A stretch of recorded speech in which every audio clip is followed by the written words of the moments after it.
పల్నాడు జిల్లా వినుకొండ మాజీ CI Chinnamallaiah case రోజుకు కొత్త మలుపు తిరుగుతోంది. నిందితుడు మాజీ సీఐ చిన్నమల్లయ్యకు న్యాయస్థానం ముందస్తు బెయిల్ నిరాకరించింది. చిన్నమల్లయ్య తన అధికారాన్ని ఉపయోగించి బాధితురాలపై ఒత్తిడి తెచ్చే అవకాశం ఉందని కోర్టు అభిప్రాయపడింది. కాగా నెల రోజులు కావస్తున్నా పోలీసులు చిన్నమల్లయ్యని పట్టుకోలేకపోతున్నారు. మరోవైపు ఈ కేసులో మాజీ సీఐ కుమారుడు జోక్యం చేసుకుంటూ బాధితురాలికి హనీ ట్రాప్, పరువు నష్టం కేసులు వేస్తానంటూ బెదిరింపు మెసేజ్లు పంపడం కలకలం రేపుతోంది. బెయిల్ నిరాకరణతో చిన్నమల్లయ్య లొంగిపోక తప్పదని నిపుణులు భావిస్తున్నారు.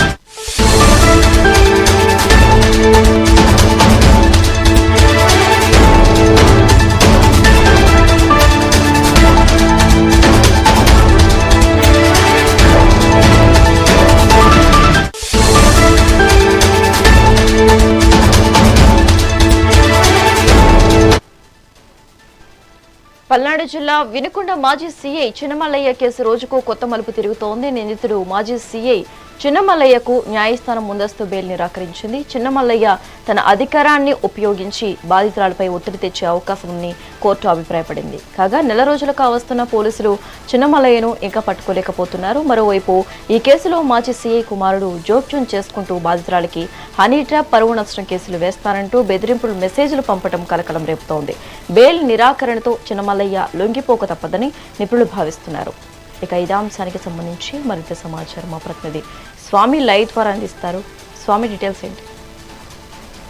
ఏదైతే పల్నాడు జిల్లా వినుకొండలో చిన్నమల్లయ్యపై రేప్ కేసు అయితే నమోదు అవడం అయితే జరిగింది. అయితే ఈ రేప్ కేసు కూడా 20 రోజుల క్రితం అయితే చిన్నమల్లయ్యపై రేప్ కేసు నమోదైన ఆ రోజు నుంచి కూడా చిన్నమల్లయ్య అయితే అజ్ఞాతంలోకి వెళ్ళడం అయితే జరిగింది. అయితే అజ్ఞాతంలోకి వెళ్ళిన సిఐ చిన్నమల్లయ్య అయితే ముందస్తు బెయిల్ కోసం అయితే హైకోర్టును ఆశ్రయించడం అయితే జరిగింది. ఆశ్రయించిన అనంతరం కూడా హైకోర్టు ముందస్తు బెయిల్ ను నిరాకరించడం కూడా జరిగింది. ఈ నేపథ్యంలోనే ఏదైతే చిన్నమల్లయ్య ఏదైతే తన మీద పెట్టిన బాధితురాలు ఎవరైతే ఉన్నారో ఆమెను భయభ్రాంతులకు గురి చేస్తాడు, ఆమెను బెదిరించి తన కేసుని రాజీ చేసుకునే ప్రయత్నం చేస్తాడని చెప్పేసి హైకోర్టు కూడా తను వేసిన బెయిల్ పిటిషన్ కూడా నిరాకరించడం అయితే జరిగింది. ఈ నేపథ్యంలో చిన్నమల్లయ్య కుమారుడు కూడా ఈ కేసులో ఇన్వాల్వ్ అవడం కూడా జరిగిందని కూడా చెప్పుకోవచ్చు. ఏదైతే చిన్నమల్లయ్య కుమారుడు తన తండ్రిపై పెట్టిన కేసుకు సంబంధించిన మహిళలకు మెసేజ్ పెట్టడం కూడా, బెదిరింపులకు సంబంధించి మెసేజ్ పెట్టడం కూడా జరిగిందని కూడా చెప్పుకోవచ్చు. ఈ నేపథ్యంలోనే చిన్నమల్లయ్య కుమారుడు బాధితురాలకు సంబంధించి నీపై పరువు నష్ట దావా వేస్తాను, నీపై హనీ ట్రాప్ కేసు కూడా వేస్తానని చెప్పి బాధితురాలకైతే మెసేజ్ పెట్టి బెదిరించడం అయితే జరిగిందని కూడా చెప్పుకోవచ్చు. దాంతో పాటుగా ఏదైతే చిన్నమల్లయ్యకి సంబంధించి కూడా గత 20 రోజుల నుంచి కూడా పల్నాడు జిల్లా కూడా ఒక హాట్ టాపిక్ గా మారిందని కూడా చెప్పుకోవచ్చు. ఏదైతే ముఖ్యంగా మనం చూసుకున్నట్టయితే సిఐ స్థాయిలో ఉన్న చిన్నమల్లయ్య ఒక మహిళలపై రేప్ చేయడం, ఆ మహిళ వినుకొండ పట్టణ పోలీస్ స్టేషన్ లో కేసు నమోదు చేయడం కూడా జరిగింది. ఇదంతా వ్యవహారం చూస్తుంటే రోజులు గడుస్తున్నాయి కానీ చిన్నమల్లయ్యకి సంబంధించి ఆచూకీ ఇంతవరకు పోలీసులు కనిపెట్టలేదని కూడా చెప్పుకోవచ్చు. ఏదైతే తను ముందస్తు బెయిల్ కోసం హైకోర్టు వెళ్ళినా సరే పోలీసులకు మాత్రం చిన్నమల్లయ్య ఎక్కడున్నాడు ఏందనేది ఇప్పుడు సమాచారం రాలేదని చెప్పడం కూడా చాలా హాస్యాస్పదం అని కూడా చెప్పుకోవచ్చు.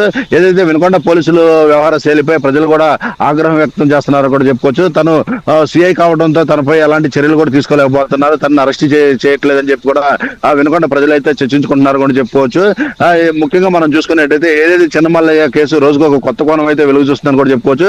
ఈ కేసులో తన కుమారుడు ఇన్వాల్వ్ అయ్యి ఏదైతే బాధితురాలు ఉన్నారో ఆ బాధితురాలకు ఫోన్ చేసి బెదిరించడం, మెసేజ్లు పెట్టడం కూడా చోటు చేసుకుని ఉంటుందని కూడా చెప్పుకోవచ్చు. ఇంత వ్యవహారం నడుస్తున్నా సరే చిన్నమల్లయ్య కుమారుడిని పోలీసులు మందలించడం మానేసి తనకు ఫేవర్ గానే అనుకూలంగానే పోతున్నారని కూడా వినుకొండ ప్రజలైతే చర్చించుకుంటున్నారు కూడా చెప్పుకోవచ్చు.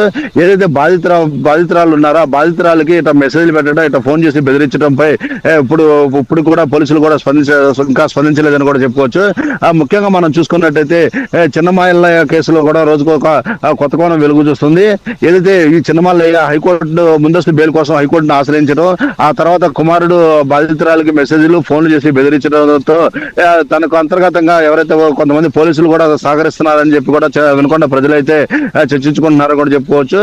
ఇదంతా చూసుకున్నట్టయితే ఇప్పటికే రోజులు గడుస్తూనే ఉన్నాయి కానీ చిన్నమల్లయ్య ఆచూకీ ఇప్పుడు కూడా ఎక్కడున్నాడు అనేది ఎవరికి తెలియట్లేదని కూడా పోలీసులు అయితే చెబుతున్నారు. తమ కోసం చిన్నమల్లయ్య కోసం అనేక బృందాలుగా ఏర్పడి గాలింపు చర్యలు అయితే చేపడుతున్నామని కూడా వినుకొండ సిఐ ప్రభాకర్ అయితే చెబుతున్నాడు. కానీ అతను ఆచూకీ మాత్రం కనిపెట్టలేకపోతున్నాడు అని కూడా చెప్పుకోవచ్చు.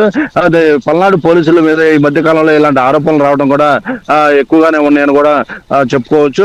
ముఖ్యంగా మనం చూసుకున్నట్టయితే ఈ కుమారుడు ఇన్వాల్వ్ అవడంతో ఇప్పుడు గత ఈ కేసుకు సంబంధించి గత హాట్ టాపిక్ అయిందని కూడా చెప్పుకోవచ్చు. తన తండ్రిపై కేసు పెడతావా, నీకంత ధైర్యం అని చెప్పేసి ఆ మహిళని బెదిరించడం, ఆ మహిళలకు ఫోన్ చేసి బెదిరింపులకు పాల్పడటం, చంపేస్తానని చెప్పి చెప్పడం కూడా ఆ మహిళ చాలా భయభ్రాంతులకు గురవుతుందని కూడా చెప్పుకోవచ్చు.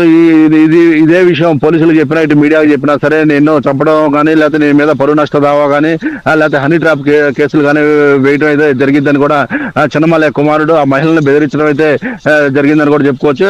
ఇది మొత్తం మీద చూసుకున్నట్టయితే చిన్నమల్లయ్యని ఎప్పుడు పట్టుకుంటారు అనేది కూడా వినుకొండ ప్రజలైతే ఎదురు చూస్తున్నారు. ఇంత ఆ మహిళల పట్ల అసభ్యంగా ప్రవర్తించిన మహిళలపై రేప్ చేసినటువంటి ఒక సిఐని పోలీసులు పట్టుకోకపోవడం, ఈ రోజులు గడుస్తున్నా సరే కనీసం అతను ఆచూకీ తెలియకపోవడం కూడా ఆశాస్పదం అని చెప్పి వినుకొండ ప్రజలైతే పోలీసుల మీద అనేక ప్రశ్నలు ప్రశ్నలు కురిపిస్తున్నారని కూడా చెప్పుకోవచ్చు. అసలు సిఐ చిన్నమల్లయ్య ఎక్కడున్నాడు ఏందనేది పోలీసులకు తెలిసినా పట్టుకోవడం లేదా, లేకపోతే అతను ఒక పోలీస్ అధికారి అవడంతో అతను ఎక్కడ దక్కోవచ్చు ఏందనేది లాగా సంబంధించిన అన్ని కోణాలు కూడా అతను తెలిసి ఉండటం వల్ల అతను దొరకట్లేదా అనే దాని మీద కూడా కొంతమంది నిపుణులు కూడా చర్చించుకుంటున్నారని కూడా చెప్పుకోవచ్చు. ఏదైతే చిన్నమల్లయ్య ఇప్పటికైనా తన వేసిన బెయిల్కు సంబంధించి హైకోర్టు కొట్టివేయడంతో ఇప్పటికైనా చిన్నమల్లయ్య పోలీసులకు లొంగిపోయి తనకేసిన శిక్ష అనుభవించాల్సిందే కానీ చిన్నమల్లయ్యకి అయితే హైకోర్టు బెయిల్ ఇవ్వడం అయితే జరగదని చెప్పేసి కూడా కొంతమంది నిపుణులు ఈ బెయిల్ సంబంధించి కూడా చర్చించుకుంటున్నారని కూడా చెప్పుకోవచ్చు. ఇక మీదటైనా చిన్నమల్లయ్య పోలీసులకు లొంగిపోవాలని చెప్పేసి కొంతమంది నిపుణులు కూడా అంటున్నారు.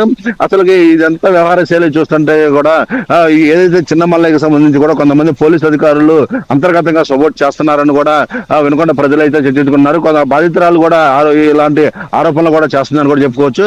అదే ఒక సామాన్యుడి మీద అయితే ఈ పాటికి ఎప్పుడో తీసుకొచ్చే వాళ్ళు కానీ ఒక పోలీస్ అధికారి అవ్వడం, ఆ పోలీస్ అధికారికి సంబంధించి ఆ అధికారికి కూడా లాగా సంబంధించి అన్ని విషయాలు తెలియటం, ఎక్కడ దాక్కోవచ్చు, ఎక్కడ ఏ విధంగా దాక్కోవచ్చు అని కూడా అతనికి పూర్తిగా తెలియటంతో ఇది ఒక పెద్ద పల్నాడు పోలీసులకి అది పెద్ద సవాల్గా మారిందని కూడా చెప్పుకోవచ్చు. శశిరేఖ.